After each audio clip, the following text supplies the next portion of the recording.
हाय, good evening, नमस्कार, आदाब। मेरा नाम है आरजे राज। आप देख रहे हैं 380वां episode, 380th episode of Nagpur's most happening Facebook live show, Chhatarpur farms presents Raj ki Baat. Raj Ki Baat is an association with Kamath and Durkar Wealth Manager. My association sponsors, hospital partner is Crims Hospital. My home partner is Siddhivinayak Infrastructure, Tirupati Urban Cooperative Bank, Gemini Outdoors. A big thank you to Globus ITI Kamti, Joshi Security Systems, युवाओं की उम्मीद युवा foundation and Atmanirbhar Bharat partner, which is Servicing Wala. A big thank you to Mohan Enterprises, who's doing an amazing job when it comes to helping all the hospitals for a lot of things when it comes to hospital usage appliances. बहरहाल आज हनुमान जयंती है। आप सबको हनुमान जयंती की हार्दिक शुभकामनाएं। भगवान राम से प्रार्थना, भगवान हनुमान से प्रार्थना कि वो सबके जीवन में सुख समृद्धि सुख लेकर आए, आराम लेकर आए। और सबसे ऊपर वाली बात ये कि जीवन में सबके एक ऐसा वक्त आए, एक ऐसा समय आए जब ना उनके जीवन में कोरोना वायरस रहे, ना मास्क रहे, ना कुछ रहे, कोई दुख नहीं रहे, कोई परेशानी नहीं रहे। यही प्रार्थना है ऊपर वाले से। और आज भगवान राम से हम ही यही प्रार्थना करने वाले हैं कि कैसे हम अपने जीवन में ठंडक लेकर आएंगे। क्योंकि आज बात करने के लिए मेरे साथ हैं राम कूलर के director, the man brand Ram coolers, Rakesh Avchat sir. Rakesh sir, good evening and welcome to Raj ki Baat. Good evening, Raj. How are you? I am good sir, how are you? I'm good too. मैं बढ़िया हूँ एकदम।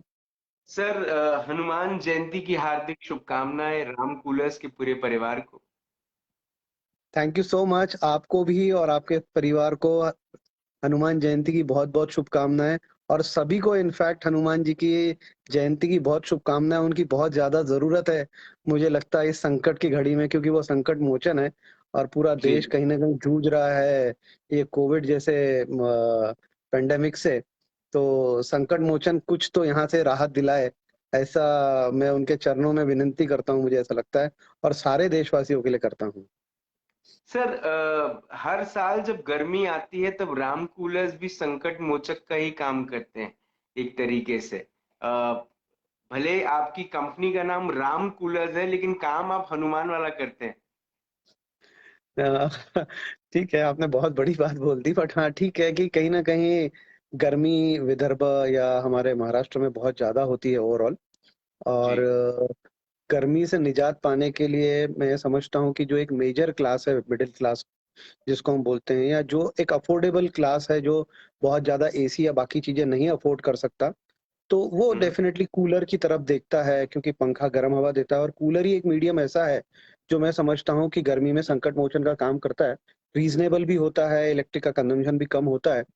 तो हाँ, एक वो बेसिक डेफिनेटली एक असेंशियल कमोडिटी जैसी चीज हो गई है हमारे, खास करके सेंट्रल इंडिया के लिए ऐसा बोल सकते हैं। और इनफैक्ट नॉर्थ भी कहीं ना कहीं और साउथ भी काफी गर्म होता है in totality. Sir, Ram coolers जो ब्रांड है, इनकी शुरुआत कब हुई? When did you start and was it a conscious decision कि कूलर्स ही बनाएंगे? क्या सोच थी? नहीं, to be very frank, coolers का एस्टैब्लिशमेंट हम लोगों का ये 1978 से है। It's almost like 42 years, 43 years now. And जी। ये मैंने नहीं शुरू किया था, मेरे फादर ने शुरू किया था एक्चुअली। एंड डेफिनेटली जब शुरू किया था तो कॉन्शियस डिसीजन और ये बड़े बड़े शब्द उन दिनों नहीं हुआ करते थे। वो तो ये हुआ करता था कि भाई ठीक है, कुछ काम धंधा करना है। एंड जी। मेरे फादर रिपेयरिंग का काम करते थे, बेसिकली रेडियो रिपेयर। उन दिनों में मर्फी और बड़े बड़े रेडियोज आते थे, मोटर्स हम्म। आती थी रिवाइंडिंग के लिए। वो सब चीजों के काम करते थे, वो पंखा रिपेयर करते थे। तो समवेयर डाउन द लाइन उनको लगा कि यार कूलर एक कमोडिटी ऐसी दिखती है शायद कि जो मतलब ओवरऑल एक अच्छा प्रोडक्ट है। या आप समझ लीजिए कि उन दिनों में लिटरली जैसे बजाज की स्कूटर का जमाना था कि वो ब्लैक में बिकती थी या ऑन में बिकती थी या वेटिंग होता था, तो एक जमाना वैसा ही कूलर का भी था कि वो बहुत ज्यादा वेटिंग में, या आप इस साल पैसे दे दो तो अगले साल कूलर मिलेगा। It use to be one of the top luxury items in those days. आज डेफिनेटली वो विद टाइम एक बहुत बड़ी नेसेसिटी हो गया है। तो मेरे फादर ने बेसिकली 1978 में स्टार्ट किया था और बहुत छोटे वॉल्यूम पे स्टार्ट किया था। ओके सर, लेकिन आज कूलर्स के इंडस्ट्री में अगर आप देखें तो there are brands like Symphony का भी कूलर आता है। फिर जी, बाकी और जितने ब्रांड्स हैं उन्होंने भी अपने प्रोडक्ट्स को थोड़ा सा और अच्छी तरीके से बनाकर मार्केट में बेचना शुरू किया।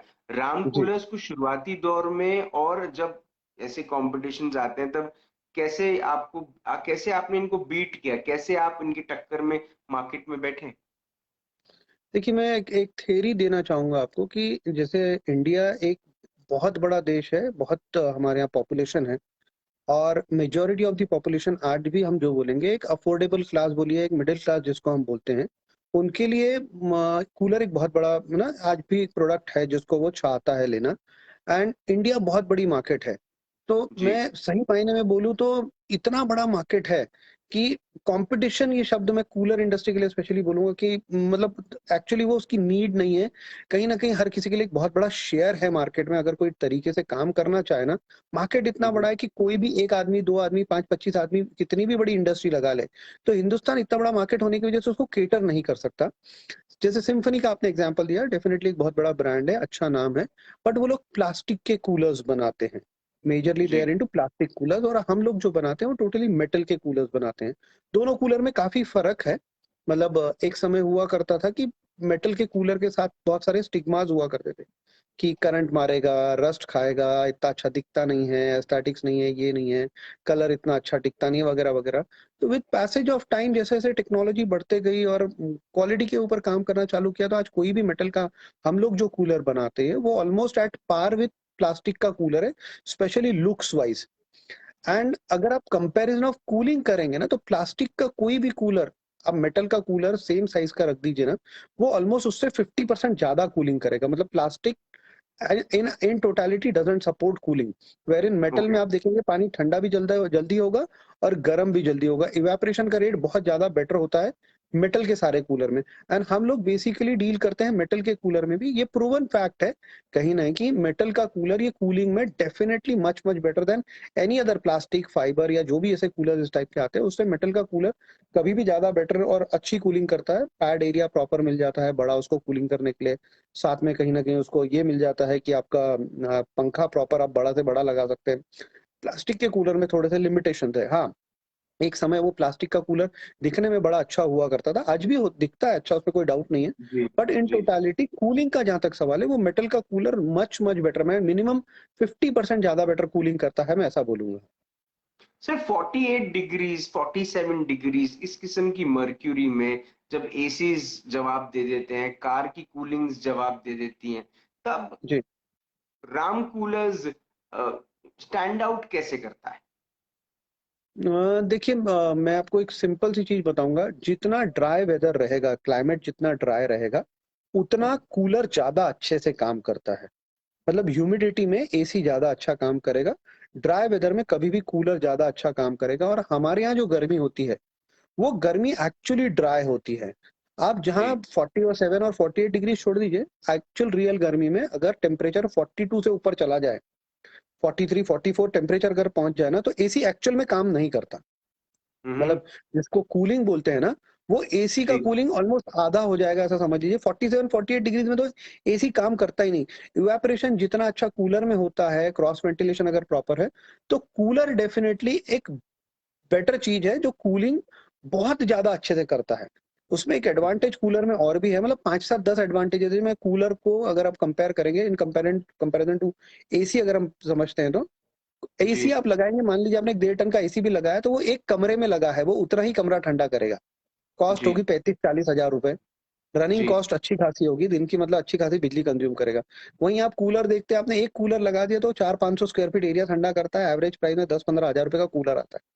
और हम्म। कंज़म्पशन जब आप कंपेयर करेंगे तो अगर एसी ₹10 खर्चा कर रहा है तो कूलर ₹7 ही खर्चा करता है आपका। अरे वाह। सॉरी ₹7 गलत बोल दिया मैंने, ₹3 ही खर्चा करता है। हाँ इतना हाँ ज़्यादा जी। फ़र्क है कंज़म्पशन में और जी। डेफ़िनेटली अफ़ोर्डेबल प्रोडक्ट है इलेक्ट्रिक कंज़म्पशन वाइज़ या कूलिंग वाइज़ एंड पूरे घर को ठंडा करना है अगर आपको, तो नेचुरली आपने एक कूलर लगा दिया तो 2-3 कमरे तो मिनिमम अच्छे ढंग से एक साइज़ेबल अमाउंट का कूलर वो डेफ़िनेटली ठंडे कर सकता है।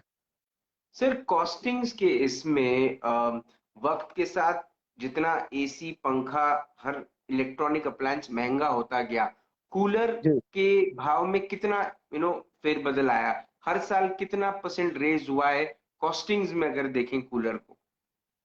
देखिए, इस साल तो बहुत एब्नॉर्मल फ़र्क आया है। हर साल जो है 5-7% के आसपास का नॉर्मली उसमें फ़र्क आता है, जो कूलर की कॉस्टिंग होती है। क्योंकि लेबर कॉस्ट डेफ़िनेटली हर साल महँगी होते जा रही है, बिजली महँगी होते जा रही है और उसके जो कंपोनेंट्स हैं, डेफ़िनेटली उसमें जो-जो भी लगता है, जैसे कॉपर है या मेटल जो भी लग रहा है, वो थोड़ा बहुत तो फ़र्क आता था हर साल 5% 7%। इस जी। साल एक्चुअली प्रॉब्लम ये हुआ है कि मेटल के प्राइस में लगभग 60% 70% का उछाल है। अरे बाप 60-70% का जो हाँ, इतना बड़ा उछाल है। कॉपर की प्राइसिंग में वैसे ही बहुत बड़ा उछाल है। तो हर जी। वो चीज़ जो कूलर में लगती है, उसकी कॉस्टिंग में कम से कम इस साल 20 से 22% का ओवरऑल फ़र्क आया। 20-22% से भी ज़्यादा का फ़र्क है। एंड हम्म। ये लास्ट ईयर के कोविड के बाद से सारी इंडस्ट्रीज़ ने इतने ज़्यादा रेट्स बढ़ाए हैं, स्पेशली स्टील के जो रेट्स बढ़े हैं, तो वो स्टील के रेट्स इतने ज़्यादा बढ़ गए हैं। इनफैक्ट आज प्लास्टिक में भी आप देखेंगे तो प्लास्टिक का दाना या एबीएस या वो भी सब सारी चीज़ें बहुत ज़्यादा बढ़ चुकी है। तो एक्सपेंसिव। प्राइसिंग जो है पिछले 3 साल में जितना बढ़ा होगा ना, वो 1 ही साल में बढ़ गया था, बोल सकते हैं ओवरऑल इतना फ़र्क आया है। जी, सर कोविड की आपने बात निकाली, कोविड का नाम आपने लिया। पिछले साल कूलर बिजनेस में इंतजार रहता है समर्स का, और जी। स्पेशली नागपुर में समर्स में कूलर ही भगवान का रोल प्ले करते हैं, राम का रोल प्ले करते हैं।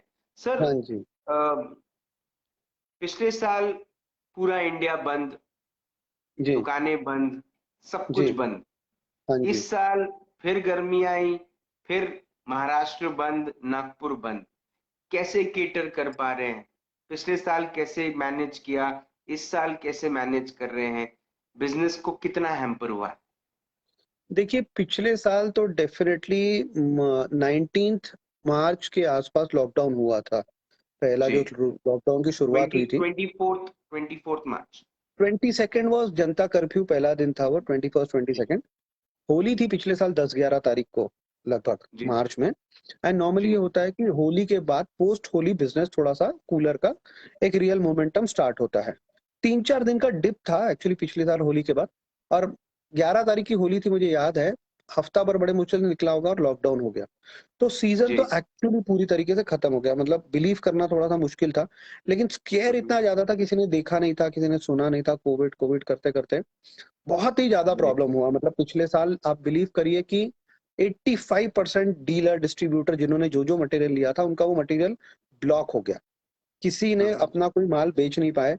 लिटरली मतलब थोड़ी बहुत जो परमिशन हम लोगों को मिली थी, वो अप्रैल में जाके कहीं मिली थी, 15 अप्रैल के बाद आस-पास and that was only for online. मतलब ऑनलाइन में भी आपकी फैक्ट्री अगर बाहर है, तब तो ठीक है कि भई ऑक्ट्रा के बाहर मतलब जो भी सिटी लिमिट के बाहर है और वहाँ से सिर्फ़ आप डिलीवरी कर सकते हैं, ऑनलाइन कोई कूलर खरीदता है, तो आप उनके घर पे जी। डिलीवर कर दीजिए और वो भी स्पेशल परमिशन-वर्मिशन और वो सब था। उसके बाद ही मतलब आपको स्पेसिफिक व्हीकल बताना है, कौन जाएगा व्हीकल पे, उसका नाम, नंबर, उसका फ़िटनेस फ़िटनेस सब चीज़ें देनी थी और उसके बाद वो डिलीवरी हो पा रही थी।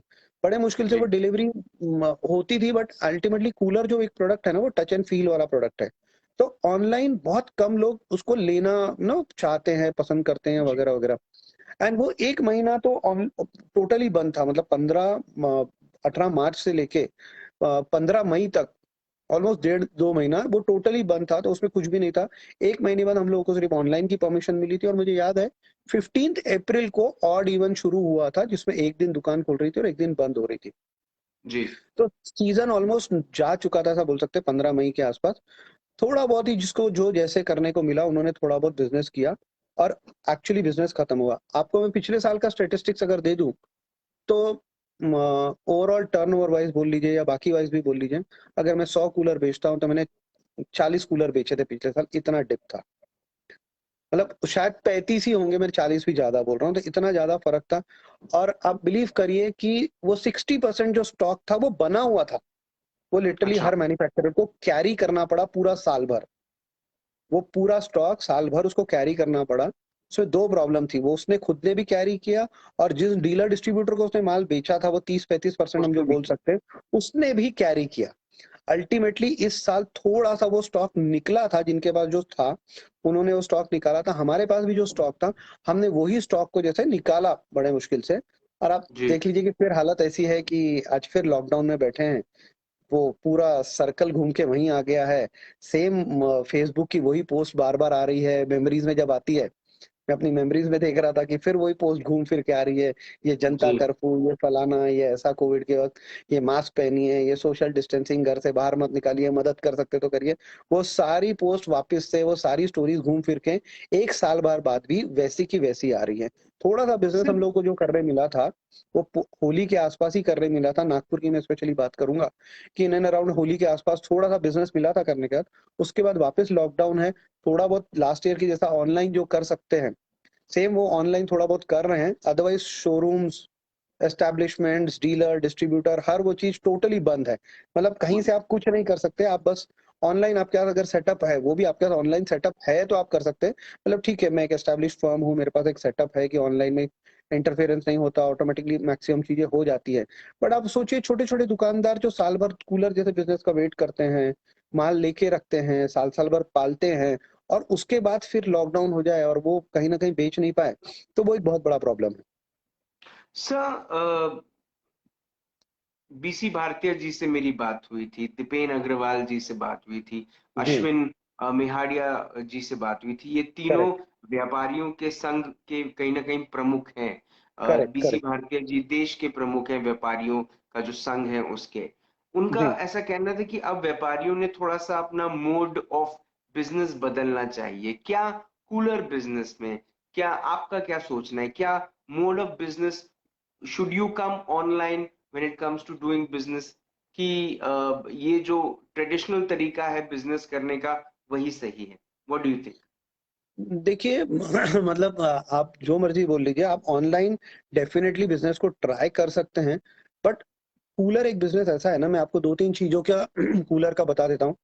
कूलर का एक सबसे बड़ा अनसर्टनिटी है, वो है बारिश। मतलब साल भर आप तैयारी करते हैं, और आप बिलीव करिए अगर 2 4 5 बारिश गिर जाए तो आपके साल भर का धंधा ज़ीरो हो जाता है। वो पिछले 2 साल से कोविड कर रहा है।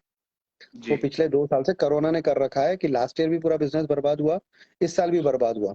यानी कहीं आपको कोविड से थोड़ी-सी निजात भी मिल जाए, मान लीजिए आगे चल के कि ये ठीक है, आप एस्टेब्लिशमेंट खोल सकते हैं, भई आप कूलर बेच सकते हैं वगैरह-वगैरह। बट अगर 1 बारिश गिर रही, 2 बारिश गिर गई ना, तो आप समझ लीजिए कि फिर आपका बिज़नेस इज़ लाइक कि आप कुछ नहीं कर सकते। मतलब ये बड़ा सेंसिटिव टाइप का बिज़नेस है। आप बिलीव करिए, जुलाई, अगस्त, सितंबर आप कूलर का दाम 50% कर दीजिए, फिर भी आपसे कोई कूलर नहीं खरीदेगा। जब उसको कूलर चाहिए, तो वो 2000, 4000, 5000, 1000, 2000 ना अनुपात में महँगा भी खरीद लेगा। बट जब जी। ज़रूरत नहीं है ना, वो कूलर नहीं खरीदता। मतलब वो ऑफ सीज़न में उसको कूलर चाहिए ही नहीं, आप आधे दाम में कूलर दे दीजिए, he will not want it. जब उसको चाहिए तभी चाहिए। और ये बारिश की एक अनसर्टेनिटी से हम लोग इतना ज़्यादा जूझते हैं कई बार, कि वो एक हमारे इस पे एक एक तलवार हमेशा लटकी हुई रहती है, खास करके कूलर बिज़नेस वालों के ऊपर, ऐसा बोल सकते हैं। ऑनलाइन का बिज़नेस डेफ़िनिटली एक मीडियम है कि जहाँ आप ऑनलाइन का बिज़नेस अपना एस्टैब्लिश करके कर सकते हैं, तो डेफ़िनिटली आपने करना चाहिए। बट ऑनलाइन के बिज़नेसेस के भी बहुत सारे चैलेंजेज़ हैं। मतलब आपको यहाँ से वहाँ कूलर ले जाना है तो proper logistics, proper website, proper buying, proper follow up, फिर वो कूलर पहुँचा without without damage and everything, क्योंकि ऑनलाइन का कस्टमर इज़ वेरी चूज़ी। क्या होता है, वो फिजिकली प्रोडक्ट को नहीं देख रहा है ना, तो वो देखता है कि कंपनी ठीक है, मुझे प्रोडक्ट बिल्कुल इंटैक्ट आना चाहिए। And the moment he feels कि अभी मैन्युफैक्चरर या सेलर की गलती नहीं है कि वो रास्ते में मान लीजिए ट्रांसपोर्टर ने कूलर कहीं गिरा दिया, हल्का सा कहीं कुछ डेंट लग जाए, कुछ भी हल्का सा हो जाए, तो जी। ही जस्ट वांट अ रिप्लेसमेंट। मान लीजिए मैंने यहाँ से केरल कूलर भेजा, 2000 कूलर भेजने के लिए लगा और पता चला उसमें छोटा सा डेंट निकल आया। ही इज लाइक कि रिटर्न पॉलिसी है, आपको वापस लेना पड़ेगा वो 2000 वापस लेके। मतलब 2000 रुपए वापस लगा के वो कूलर वापस लेना था, मतलब आपके 4000 रुपए लग गए और आपने कूलर कुछ नहीं बेचा। तो ये लिमिटेशंस है उस बिजनेस के। और हर जगह आप पहुंच सकते हैं, नहीं पहुंच सकते, कौन लॉजिस्टिक पार्टनर है आपका, कितना वो मतलब केपेबल है, ये सब सारी चीजें बहुत ज्यादा मायने रखती है। और फिर आपके मार्जिन उतने हैं क्या कि आप वो लॉसेस को बेयर कर सकें। देखिए वॉल्यूम है तब तो everything is can be absorbed. लेकिन अगर आपके वॉल्यूम ही नहीं है, तो नॉर्मली एक नया व्यापारी क्या होता है, वो ऑनलाइन बेचने भी आए, मान लीजिए उसने 10 कूलर बेचे और गलती से उसको जी। 3 कूलर भी वापस लेने पड़ गए, तो अल्टीमेटली उसने क्या किया, उसको उसको कुछ नहीं बचा ना, जी। उसको कुछ नहीं बचा। तो ये कुछ लिमिटेशंस और चैलेंजेस है ऑनलाइन बिजनेसेस के, कि आप इंडिविजुअल लेवल पे थोड़ा-सा करना मुश्किल है, वॉल्यूम्स है तो डेफिनिटली आप कर सकते हैं। और ट्रेडिशनल जो स्टाइल है, वो आज भी कारगर है, क्योंकि कहीं न कहीं वो टच एंड फील वाला पार्ट आज भी उसके साथ बहुत ज़्यादा है। सेकंड, जो जो क्लास उसको खरीदता है ना, मतलब जी, मैं आपको मेंशन करना चाहूँगा, मतलब मैं थक गया था जब ये कोविड का थोड़ा-सा रिस्ट्रिक्शन शुरू हुए थे ना, तो जैसे मेरा जी, एक आउटलेट है महल में, 40-45 साल पुराना आउटलेट है। मैं उस आउटलेट पे पर्सनली खड़ा रहता हूँ। लोगों को लिटरली हमने हाथ जोड़ के बाहर लाइन में खड़े रह के डिस्टेंसिंग मेंटेन करके अंदर आके कूलर खरीदने के लिए बोला है। कई बार लोग समझते नहीं है उसके बाद भी कि बच्चे भी साथ में आ रहे हैं। अभी कूलर खरीदने के लिए बच्चे क्यों आना चाहिए? It is not needed. Time ऐसा नहीं है। तो अल्टीमेटली मुझे खड़े रह के कि भई बच्चे अदर्स दूसरी तरफ बैठे वो क्राउड में या सेल्स वाले से जाके मिंगल ना हो, तो मैं खड़े रह के उनको रिक्वेस्ट करता था कि प्लीज़ बच्चों को आप अलग बिठा दीजिए, या आप डिस्टेंस 4 लोगों की ज़रूरत नहीं है। मतलब कई बार ये होता है कि कूलर एक खरीदना है और 2-2 3-3 लोग खरीदने आते हैं।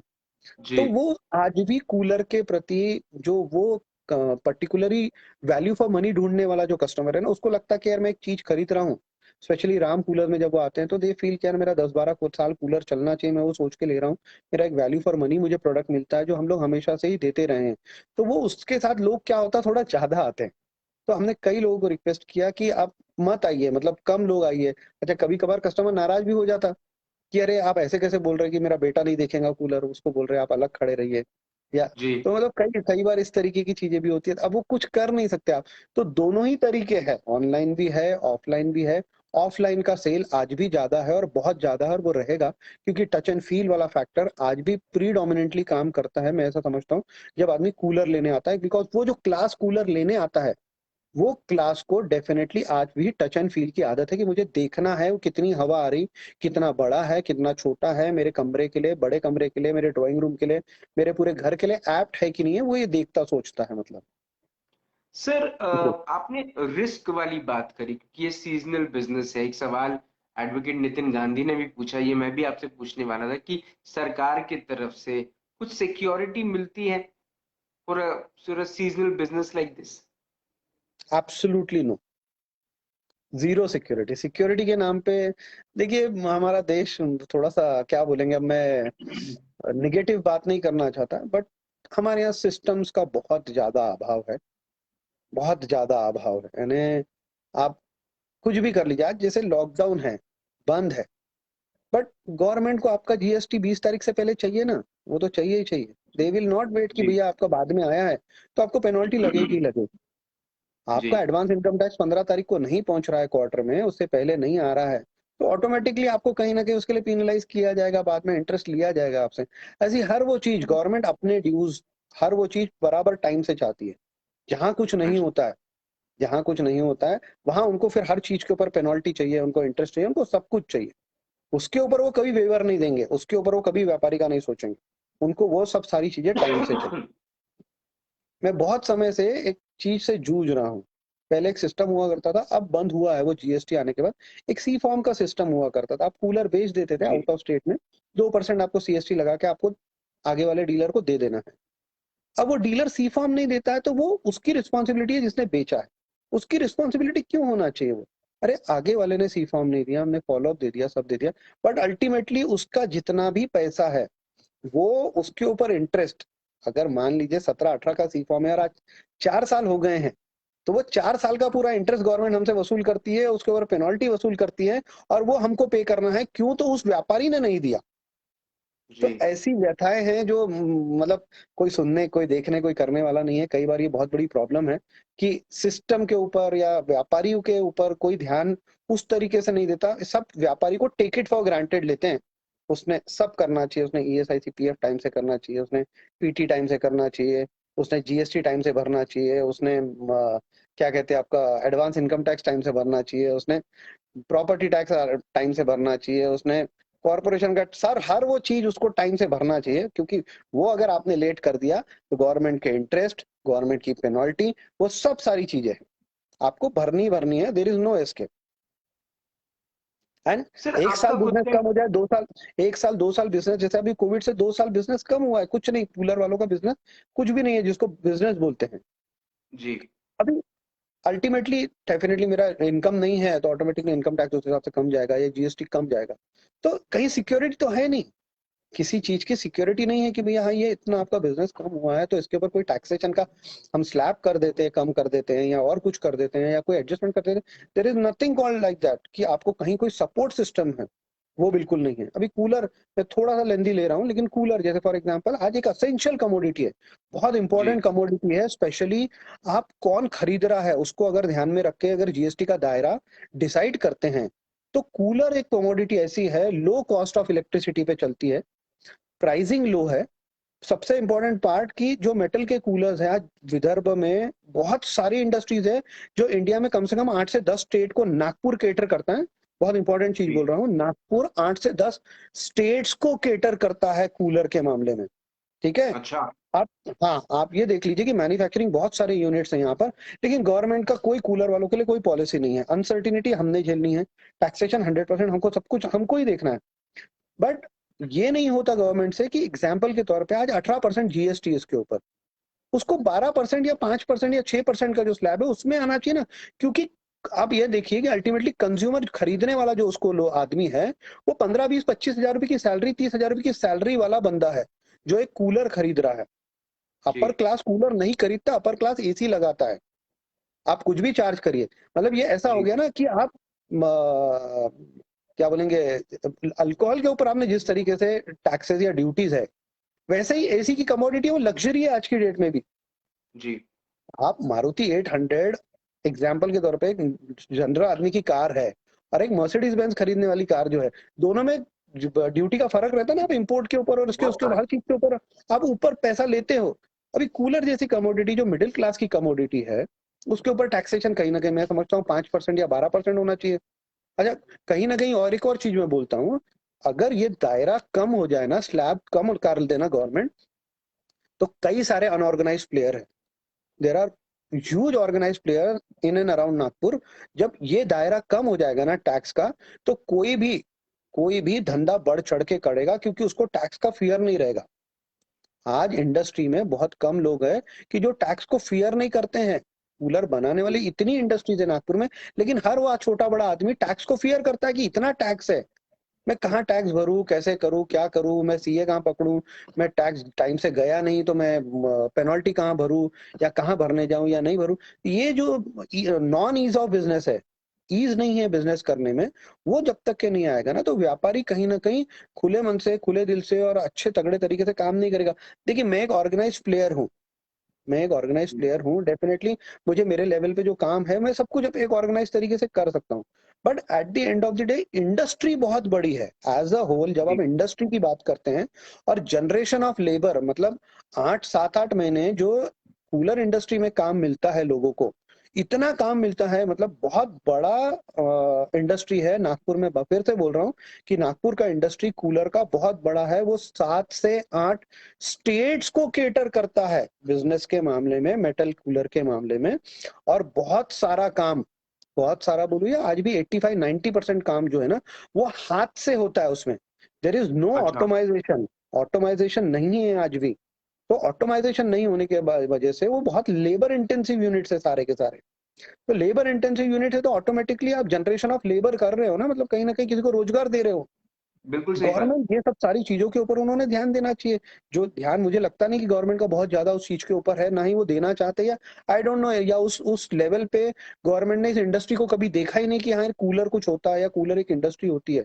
मतलब डेफिनेटली बॉम्बे में बैठा हुआ कोई will not understand what cooler is. मतलब प्रोबेबली आप बॉम्बे में किसी को पूछोगे ना यार कूलर, तो ये लुक कि भाई कूलर मतलब क्या होता है, कोई ठंडा है क्या, अच्छा। पिए शीत पेय है क्या, पीने वाली कोई चीज है क्या, कूलर मतलब, दे अंडरस्टैंड ओनली कूलर मतलब वो राइट। राइट। कूलर मतलब एयर कूलर होता है, इवेपोरेटिव कूलर होता है जो घर को ठंडा करता है। बिकॉज वो वहाँ सल्ट्री वेदर है, वहाँ ह्यूमिड बहुत ज्यादा है, तो वहाँ वहां कूलर पे। चलता नहीं है। तो किसी ने देखा नहीं है तो उनको कूलर एज इंडस्ट्री समझ में ही नहीं आता होगा मुझे लगता। आज जितने भी लोग वहां बैठे हैं उनको किसी को समझ में नहीं आता होगा।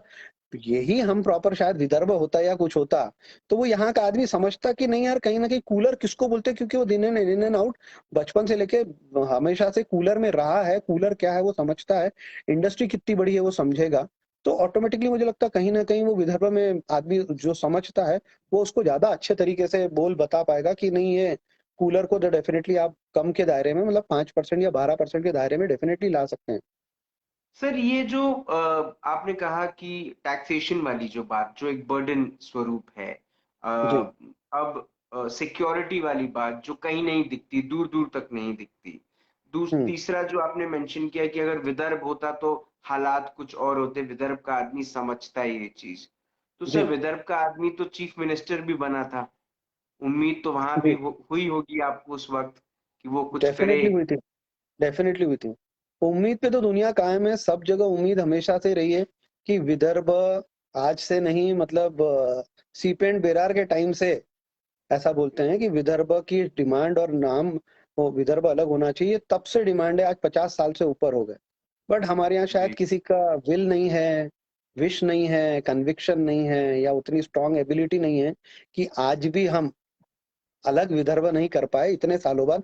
हमारे से पीछे से कई सारे स्टेट आए और कई सारे स्टेट बन गए। बन गए। जी बन गए और आप इतिहास में उठा के देखेंगे ना, तो आपको प्रपोजल में आज से 50 और 55 साल पहले भी दिख जाएगा कि विदर्भ की डिमांड कितनी पुरानी है। विदर्भ हमारे को, मैं एक साफ थोड़ी सी कड़वी भाषा में बोल रहा हूँ, विदर्भ को महाराष्ट्र में सिर्फ एक्सप्लॉइट करने के लिए रखा गया है, उससे ज्यादा और कुछ भी नहीं। एक्सप्लॉइटेशन और सर चाहिए इस तो वक्त विदर्भ को इस करो बस। क्योंकि क्योंकि आप एक नागपुरकर हैं, आप एक नागपुरियन हैं, विदर्भवादी हैं, विदर्भ को सपोर्ट करते हैं, विदर्भ में बिजनेस करते हैं, विदर्भ में परिवार रहता है। इस वक्त जो विदर्भ की जनता के साथ, नागपुर शहर की जनता के साथ जो हो रहा है in terms of Covid, in terms of bed, remdesivir act, injections, ventilators, oxygen, everything, कैसे देखते हैं इसको सर आप? बहुत दयनीय स्थिति है, बहुत ज्यादा दयनीय स्थिति है। और मैं ये समझता हूँ कहीं ना कहीं जिस ढंग से भी ये स्थिति हुई है, ये हर वो आदमी जो सिस्टम में बैठा है, मैं समझता हूँ उसके लिए रिस्पॉन्सिबल है। कल मद्रास हाई कोर्ट ने फटकार लगाई इलेक्शन कमिश्नर को कि आपके ऊपर मर्डर का चार्ज क्यों नहीं लगाया जाए। जी बराबर है ना, इलेक्शंस हुए हैं जी वहां, आपके ऊपर क्यों नहीं लगाया जाए चार्ज। जी जैसे यहाँ नागपुर के हाई कोर्ट ने पिछले कुछ दिनों में बोला था कि 10,000 रेमडेसिविर आप यहाँ उपलब्ध कराइए, और जब जी। नाकामी से ये बोला गया कि नहीं मिल रही, नहीं हुई करके, तो जिस तरीके से फटकार लगाई हाईकोर्ट ने कि आपको शर्म आना चाहिए ये चीज बोलते हुए कि आप नहीं मतलब आप अरेंज कर पाए। उपलब्ध नहीं करवा सकते तो शर्म आनी चाहिए। हाँ, तो मेरा ये कहना है कहीं ना कहीं ये विल वाली बात है। और अगेन मैं जैसे बोल रहा हूँ कि हर आदमी सिर्फ एक्सप्लॉइट करने के लिए बैठा है सिस्टम में, मुझे ऐसा लगता है। वो कोई भी हो, किसी को भी विदर्भ में उसका सर राम कुछ कूलर्स, लेना देना के नहीं। अच्छा, जी। राम कूलर्स अब क्योंकि ट्रेडिशनल बिजनेस नहीं कर पा रहा है, लोग जिनके घरों में अब तक कूलर नहीं आया है, क्या वो अपने घर में राम कूलर से किसी तरह से कनेक्ट करके कूलर मंगवा सकते हैं? कोई ऐसा जरिया, कोई ऐसा नंबर? जी। नहीं, डेफिनेटली ऑनलाइन हम लोग काफी समय से करते हैं। राम कूलर्स की वेबसाइट है ramcoolers.com। वहाँ पर पेमेंट गेटवे और सब कुछ है, सारे मॉडल्स अवेलेबल है। आप डायरेक्टली चूज करके कार्ट में उसको रीडायरेक्ट कर सकते हैं, वहीं से आप पेमेंट गेटवे से पेमेंट पे कर सकते हैं। एंड कूलर नागपुर में है तो नेक्स्ट डे आपके घर पर आ जाएगा, ऑल इंडिया है तो 6 to 7 डेज में आपके घर पर आ जाएगा। ये कंप्लीट सोल्यूशन राम कूलर की वेबसाइट पे अवेलेबल है। उसके अलावा राम कूलर का फेसबुक पेज भी है जिसमें नॉर्मली लोगों की रिक्वेस्ट आती है, एंड लोग वहां से भी फोन कॉल करके और पूछते हैं। तो ऑनलाइन का बिजनेस जो है वो डेफिनेटली हो रहा है। और कूलर वालों के लिए मैं ये डेफिनेटली बोलूंगा कि सारे कूलर वालों के लिए इस समय ऑनलाइन ही एक सोर्स है जहां से आप कूलर बेच सकते हैं। बेच तो सकते टेक्नोलॉजिकली थोड़ा सा अपग्रेड हर किसी को करना पड़ेगा, सो दैट अवेलेबिलिटी और एडवर्स सिचुएशन जब आती है तो अवेलेबिलिटी किस तरीके से कराई जाए। क्योंकि अल्टीमेटली गर्मी देखिए आप कितनी हो रही है, इतनी गर्मी तेज है। और कई लोग, आप बिलीव करिए राज, ऐसे ऐसे फोन आते हैं कि मेरे यहाँ मेरे फादर कोविड से बीमार है, मुझे कूलर चाहिए। और मान लीजिए वो कॉल मुझे नहीं आते हुए किसी ऐसे को जाए जो जो उपलब्ध नहीं करा सकता है, तो वो बेचारा कितना पेन में, क्योंकि उसका ऑलरेडी इतना पेन है कोविड का। उसमें फिर एक प्रोडक्ट खरीदने के लिए भी उसको प्रोडक्ट नहीं मिल रहा जो उसको थोड़ा सा गर्मी से निजात सुकून दिला सकता है, वो भी नहीं मिल रहा। मैं एक अपील हैं। आपसे और करना चाहता हूँ, क्योंकि आप इस समय कोविड ही आपने एक विषय उठाया है। नागपुर में किसी को भी, कोई भी इंस्टीट्यूट को, गवर्नमेंट ऑफिसेस को, या ये प्रोविजनल जितने भी शेल्टर होम्स बनाए हैं या जितने भी कोविड सेंटर्स बनाए हैं, अगर यहाँ किसी को भी कूलर चाहिए तो राम कूलर फ्री में कूलर देगा यूज करने के लिए। जितने दिन भी आपको कूलर चाहिए यूज करने के लिए, आप सिर्फ वाह। आप सिर्फ मेरी ऑफिस या मेरे नंबर पर फोन करके या मैसेज डाल दीजिए कि यहाँ 10 कूलर या 5 कूलर या 2 कूलर या 1 कूलर चाहिए है। कोई भी जहाँ कोविड के पेशेंट्स है और वहाँ कूलर के अभाव की वजह से प्रॉब्लम हो रही है, तो मुझे मैसेज करिए। वो जितने दिन भी कोविड सेंटर चलेगा, मेरा आदमी वहाँ कूलर छोड़ के आएगा। जिस दिन वो कोविड सेंटर बंद होगा, उस दिन वो मेरा आदमी कूलर वहां से वापस ले जाएगा, आप जब बोलेंगे तब। ये ऑल ओवर नागपुर के लिए मैंने किया है कि मेरे पास कूलर्स बहुत है, मेरे पास कूलर्स बहुत है। और मैं समझता हूँ कि कुछ तो भी छोटा सा कंट्रीब्यूशन अगर मैं इस रूप में, क्योंकि नागपुर की गर्मी मैं डेफिनेटली समझता हूँ कि बहुत प्रॉब्लम है नागपुर की गर्मी, एंड कोविड सेंटर में एसी फिट करना और बाकी सब सारी चीजें करना इज लिटिल डिफिकल्ट टास्क। और कहीं जी। आप रेंटल लेने जाएंगे या कुछ और करने जाएंगे, डेफिनेटली वेज एंड मीन्स है, बट मैं कोई रेंटल वेंटल कुछ नहीं चार्ज करूंगा, एब्सोल्युटली फ्री ऑफ कॉस्ट। अगर कूलर चाहिए किसी को, वो मेरा आदमी उनके घर पर या उनके कोविड सेंटर पे छोड़ के आएगा। जितने भी दिन वो कूलर उसको चलाना है वो चलाए, और उसके बाद वो फिर फोन करके वापस दे दे। मैं ये नागपुर के लिए डेफिनेटली करना चाहता हूँ। तो थोड़ा स्पीचलेस हो गया मैं, क्या बात। नहीं, स्पीचलेस बहुत वाली कोई बात नहीं है। लास्ट ईयर भी मैं कोट करना चाहूंगा कि जब प्रवासी मजदूर यहाँ से नागपुर से सेंट्रल प्लेस होने की वजह से बहुत ज्यादा जा रहे थे, और जामठा के आसपास एक बहुत बड़ा डॉक्टरों का कैंप था जहां वो चेकिंग कर करके मजदूरों को भेजने का काम कर रहे थे, तो लास्ट ईयर भी मैंने कम से कम 30-40 कूलर, वहां डॉक्टरों को गर्मी बहुत हो रही थी तो उसके लिए भी भेजे थे। वहां भी वो 15-20 दिन कूलर उन्होंने यूज किए और उसके बाद मैंने वो कूलर वापस मंगवा लिए थे। तो लास्ट ईयर भी मैंने किया था। मेरे पास कूलर्स रहते हैं हमेशा स्टॉक में, जो ठीक है एब्सोल्युटली न्यू नहीं रहेंगे बट ऑलमोस्ट न्यू जैसे रहेंगे, एब्सोल्युटली वर्किंग कंडीशन में रहेंगे। तो वो कूलर्स में डेफिनेटली लास्ट ईयर भी दिए थे, मैं इस साल भी देना चाहूंगा। किसी को भी जरूरत है, चाहे वेबसाइट पे मैसेज डाल दीजिए, चाहे फेसबुक पेज पे मैसेज डाल दीजिए। ऑफिस के मेरे सारे नंबर्स ऑनलाइन अवेलेबल है, अदरवाइज भी अवेलेबल है। कोई गूगल में सर्च करना चाहे तो बहुत इजीली रामकुल उसका नंबर मिल जाता है। तो कोई भी किसी को भी मेरे ऑफिस में अगर मैसेज डाल देता है, एड्रेस दे देता है, डेफिनेटली उसके घर पर, उसके सेंटर पे बोल लीजिए या हॉस्पिटल में बोल लीजिए, या ये जो टेम्पररी शेल्टर होम्स बने हैं या टेम्पररी हॉस्पिटल्स बने हैं, कहीं भी गवर्नमेंट हो नॉन गवर्नमेंट हो, मैं कूलर वहां भिजवा दूंगा। सर, जब पिछले साल आपने ये निर्णय लिया कि आप डॉक्टर्स की सहूलतों के लिए 30-35 कूलर्स देंगे, इस वक्त आप ओपन ऑफर दे रहे हैं कि अगर कोई भी इंस्टीट्यूशनल क्वारंटाइन सेंटर्स हैं या जितने राइट। भी हॉस्पिटल्स हैं जहां पर कोविड केयर सेंटर्स बनाए गए हैं, वहां पर आप जी। चाहते हैं कि अगर जितने भी दिनों के लिए कूलर लोग चाहते हैं, आप वहां पे एक बड़े नंबर में कूलर्स देना चाहते हैं और जी। उसके लिए आप चार्ज भी नहीं करना चाहते। परफेक्ट, बिल्कुल जब बराबर। आप प्रशासन का काम देखते हैं, जब आप नेताओं की नेताओं का अपने आप को पब्लिसिटी और चमकाने वाली हरकतें आप उनको उनकी देखते हैं, कितना खराब लगता है, कितना बुरा लगता है, या फिर यू ऑलवेज न्यू कि ये ऐसे ही हैं। हम्म, क्या बोलूं मैं, देखिए मैं कि समझता हूँ जितनी बड़ी ये आपदा है उसके हिसाब से, एटलीस्ट एटलीस्ट उसके हिसाब से, हर उस व्यक्ति ने जिसने आपको वोट दिया है चाहे नहीं दिया, मतलब हर वो जनता जिसके लिए आप शपथ लेते हैं कि भैया मैं इनकी सेवा करूंगा एक तरीके से, वो आदमी की सेवा छोड़ के आप कोई भी पार्टी हो सिर्फ राजनीति करने या इसके ऊपर और उसके ऊपर उंगलियां दिखाने, इसने ऐसा किया और उसने वैसा किया और ये नहीं कर रहा और वो कर रहा है, आप उसमें माहिर है, आप वही कर रहे हैं और टाइम एंड अगेन बार बार वही कर रहे हैं जिसकी जरूरत नहीं है। और जिसकी जरूरत है प्रोबेबली उतने उतने तेजी से अगर आप उन सब चीजों के लिए एक्ट करेंगे ना, तो चाहे इतनी नंबर ऑफ केसेस हो या चाहे जितनी भी चीजों का अभाव हो, चाहे ऑक्सीजन, बेड, सिलेंडर, रेमडेसिविर, आप जो भी मेडिसिन है, वेंटिलेटर, जिस भी चीज में आपने आपकी पूरी ताकत झोंकनी चाहिए, आप वो ताकत झोंक ही नहीं रहे हैं। आपकी प्रोडक्टिव एनर्जी कहीं ना कहीं फालतू के कामों में बहुत ज्यादा जा रही है।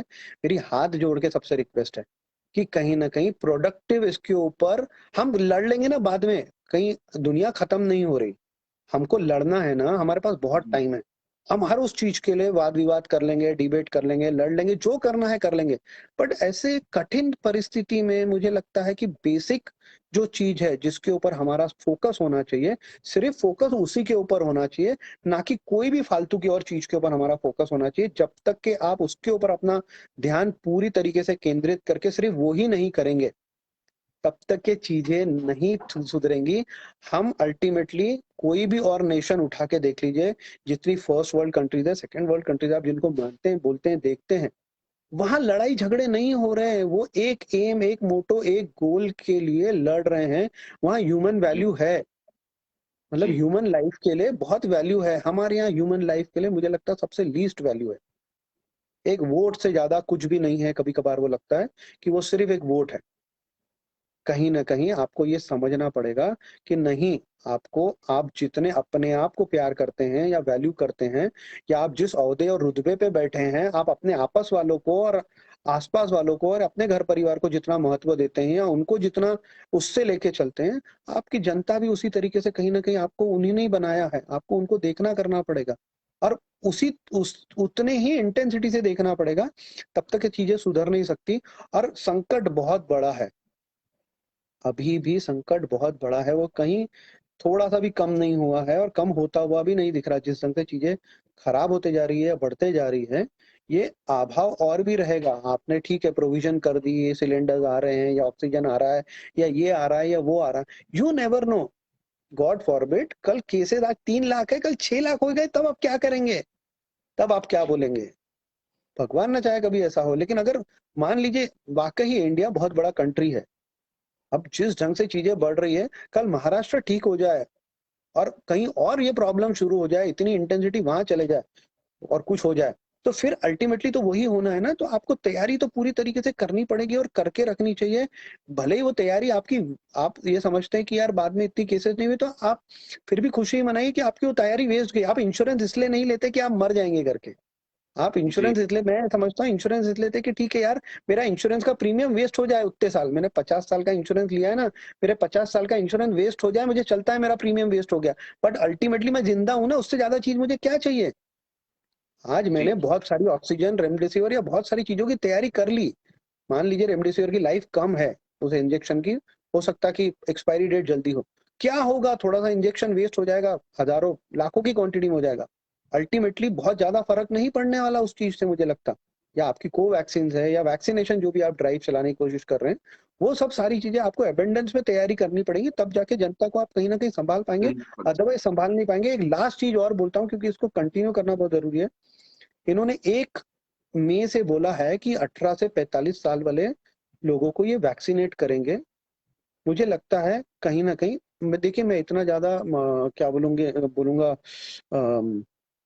ज्ञानी नहीं हूँ उस मामले में, बट कहीं ये ना हो कि इतना ज़्यादा रश बढ़ जाए वैक्सीन लेने के लिए, इतना ज़्यादा रश बढ़ जाए हॉस्पिटल्स में और जहाँ-जहाँ भी आप वैक्सीनेशन दे रहे हैं, अगर उसमें गलती से उल्टा-सीधा रश बढ़ गया और उसमें से लोग पॉजिटिव है अगर और वो ट्रांसमिट करते हैं, तो कहानी और खराब होगी। मतलब ये चीज़ और खराब हो सकती।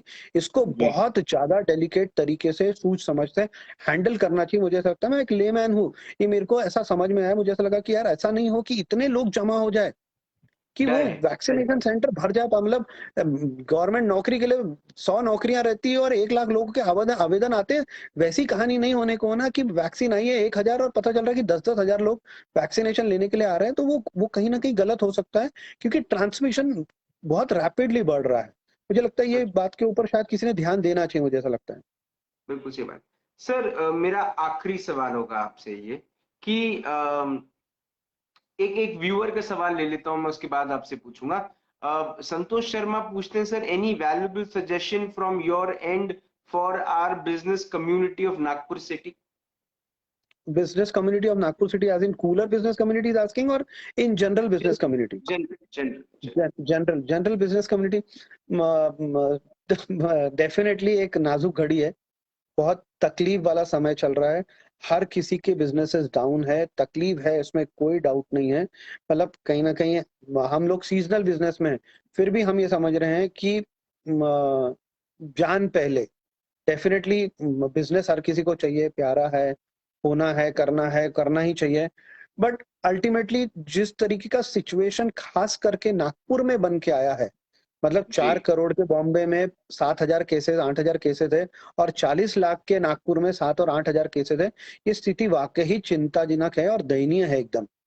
तो बिज़नेसेस डेफिनिटली थोड़ा-सा नहीं मैं बोलूँगा बहुत ज़्यादा तकलीफ है बिज़नेसेस करने होने के लिए नियर फ्यूचर में एटलीस्ट नेक्स्ट 10, 12, 15 दिन तो मुझे दिख नहीं रहा कि बहुत ज़्यादा कुछ हो सकता है या हो हो पाए। पाएगा। तो जी थोड़ा-सा मुझे लगता है कि कहीं न कहीं हमको ही धीरज रखना पड़ेगा, अल्टीमेटली व्यापारी को ही धीरज रखना पड़ता है। हाथ जोड़ के एक निवेदन कर सकते हैं, गवर्नमेंट ने कहीं न कहीं व्यापारियों का जो भी नुकसान हो रहा है, जितना भी नुकसान कितने समय से व्यापारी झेल रहे हैं, पिछले साल भी झेला है और इस साल भी झेल रहे हैं, तो मुझे लगता है कहीं न कहीं गवर्नमेंट ने इस बात के ऊपर डेफ़िनिटली सोचना चाहिए कि उनको किस तरीके से, किस फ़ॉर्म में, किस तरीके से वो कुछ निजात दिला सकते हैं, किस तरीके से कोई हेल्प दिला सकते हैं, दे सकते हैं, दिला नहीं सकते, दे सकते हैं, उसके ऊपर डेफ़िनिटली इस बार गवर्नमेंट को सोचना चाहिए क्योंकि अल्टीमेटली अन्नदाता के लिए आप करिए, कोई दिक्कत नहीं है, फार्मर्स के लिए आपको करना है, करदाता के लिए भी सोचिए क्योंकि करदाता है, तभी नेशन चल रहा है, बगैर करदाता के नेशन नहीं चल सकता, ये सोचना समझना बहुत ज़्यादा ज़रूरी है। क्या बात! बहुत अच्छी बात बोली सर आपने कि करदाता के बारे में भी सोचना उतना ही अहम है जितना अन्नदाता के बारे में सोचना है। जी, सर राम कूलर्स में राम ये नाम किसका है? ये मेरे ग्रैंडफ़ादर का नाम है एक्चुअली, मेरे फ़ादर ओके। के फ़ादर का नाम है और उन्हीं के नाम से वो कूलर है उस समय से, मतलब है तो भगवान नाम के नाम से, फ़ॉर्च्यूनेटली उनका नाम राम था तो फ़ादर ने उन्हीं के नाम से कूलर का नाम रखा था, लेकिन सर जो रखा है। बातें आपने आज बताई बिजनेस के बारे में, जो काम राम कूलर्स करते आ रहा है, जिस किस्म की ठंडक आपने पिछले 42 सालों से लोगों के जीवन में दी है, वो बहुत अप्रिशिएटिंग है, बहुत सराहनीय है। आपका थैंक यू सो मच। काम, आपका क्वालिटी ऑफ वर्क, आप जो लेगेसी अपने ग्रैंडफादर के नाम की लेकर चल रहे हैं, उम्मीद है कि आप ऐसे ही आने वाली जनरेशन आपकी भी यही काम करे। हाँ, इतना ज़रूर है कि क्योंकि ये सीज़नल बिज़नेस है, थोड़ा-सा रिस्क फैक्टर ज़्यादा है। उम्मीद करें कि अब सरकार समझे और आपके जैसे सीज़नल बिज़नेस करने वाले लोगों को और ज़्यादा प्लेटफ़ॉर्म्स दे और ज़्यादा एवेन्यूज़ दे, जहाँ पर आप अपने बिज़नेस को और भी ज़्यादा एक्सप्लोर कर सकें। Thank you so much Raj, thank you so very much. आपने अपना वक़्त दिया, आपने हमसे बात करी, उसके लिए बहुत-बहुत धन्यवाद। And thank you so sir much. आखिरी में यस, उम्मीद बस यही बोलूंगा कि आज आपने फिर बहुत सारे लोग जो इस वीडियो को बाद में भी देखेंगे और अक्रॉस ग्लोब देखेंगे, उनकी आंखों में फिर एक सपना आपने चमका दिया कि अगर विदर्भ बन जाता तो वाकई में आज विदर्भ के हालात कुछ और होते हैं। डेफिनिटली बहुत अच्छे होते, उसमें कोई डाउट ही नहीं है। आपने अपना वक्त दिया, बहुत बहुत धन्यवाद। Thank you so much sir. Thank you so much. आज राज की बात में राकेश अवचट सर से हमारी बात हुई। He is a director of Ram coolers. आज हनुमान जयंती का दिन है। राम कूलर्स के डायरेक्टर साहब से हमने बात करी, उन्होंने बहुत अच्छी अच्छी बातें करी, जिसमें से उन्हें ये बताया जो शायद मुझे ऐसा लगता है कि नागपुर की जनता को पता ही नहीं है कि पिछले साल जब वो पूरा पलायन का वक्त चल रहा था और जब बहुत सारे हजारों की तादाद में जो वर्कर्स हैं, जो लोग थे जो कर्नाटक से चलना शुरू करते थे और राजस्थान तक पहुंचते थे और नागपुर होते हुए जाते थे, वो लोगों के लिए भी थोड़ी सी ठंडक का काम अगर किसी ने किया उस वक्त, तो वो राम कूलर्स है। अब राम कूलर्स के वेबसाइट पर आप जा सकते हैं। अगर आपके घर में अब तक कूलर नहीं आया है तो आप www.ramcoolers.com पर जाकर अपने लिए कूलर ऑर्डर कर सकते हैं। यूपीआई से पूरा पेमेंट कर सकते हैं, गेटवे अवेलेबल है। जिनके घर में ऑलरेडी कूलर है और आपको ऐसा लगता है कि ये कूलर मैं निकाल सकता हूँ यार और मेरे पास अभी पैसे हैं एक नया कूलर लेने के, तो ले लीजिए, क्योंकि इससे राम कूलर के बिजनेस को डेफिनेटली फर्क पड़ेगा और राम कूलर्स के बिजनेस को फर्क पड़ेगा तो वहां पे काम करने वाले लोगों का भी फायदा होगा। See by the end of the day मुझे जो लगता है वो ये है कि हम सब एक चेन में बंधे हैं। इस चेन में जो आम जनता की चेन है उसमें नेता और ये अ, बड़े लोग नहीं आते, लेकिन हम सब एक चेन में बंधे हैं। जब हम किसी व्यापारी से कुछ चीज खरीदते हैं तो वो पूरा पैसा उसकी जेब में नहीं जाता, उसमें से कुछ वो अपनी सेविंग के लिए, अपने परिवार के लिए, अपने बिजनेस ग्रोथ के लिए रखता है। उसमें से थोड़ा पैसा वो पगार देता है लोगों जो उनके यहाँ काम करते हैं, वो लोगों की सैलरी आती है, वो थोड़ा सा पैसा रखते हैं, थोड़ा सा जाके खर्चा करते हैं, वो जाके अनाज खरीदते, तो अनाज वाले की कमाई होती है। हम सब कनेक्टेड है, सब कनेक्टेड। तो आज आपका खर्चा किया हुआ पैसा घूम फिर कर किसी और के पास जाएगा, और मेरा खर्चा किया हुआ पैसा शायद घूम फिर कर आपके पास आएगा। शायद ऐसे ही तो चलता है। This is a cycle, this is a chain, and I think we should not break this chain. We should break the chain of COVID, but we should not break this chain, क्योंकि हम सब एक दूसरे से कहीं ना कहीं जुड़े हैं। और हम सब की जुड़ने की रीजन ये नहीं कि हम सब खरीदने और बेचने का काम करते हैं। हम सब इसीलिए एक दूसरे से कनेक्टेड है, क्योंकि हम सब जीवित हैं, हम जिंदा हैं, हम इंसान हैं, हमें इंसानियत है। इस इंसानियत को जिंदा रखते हैं, जैसे राम कूलर्स द ब्रांड ने अपने अंदर में पिछले 42 सालों से इंसानियत को जिंदा रखा है। Let's make this brand of coolers of Nagpur a global brand of coolers. Let's stand with Ram Coolers, क्योंकि अब राम ही कूलर है। हनुमान जयंती की हार्दिक शुभकामनाएं आप सबको। कल शाम को 5 बजे होगी मुलाकात दिन राज की बात। तब तक आप अपना ध्यान रखें, सुरक्षित रहें, स्वच्छ रहें, स्वस्थ रहें, मस्त रहें, व्यस्त रहें, खुश रहें परिवार के साथ। अब जो वक्त है उसको बिता लीजिए, क्योंकि आने वाले वक्त में बहुत काम करना है, क्योंकि अभी सन्नाटा है, आगे शोर आएगा। अभी दुनिया का वक्त आया है, आपका दौर आएगा। जिंदा रहे। जय हिंद।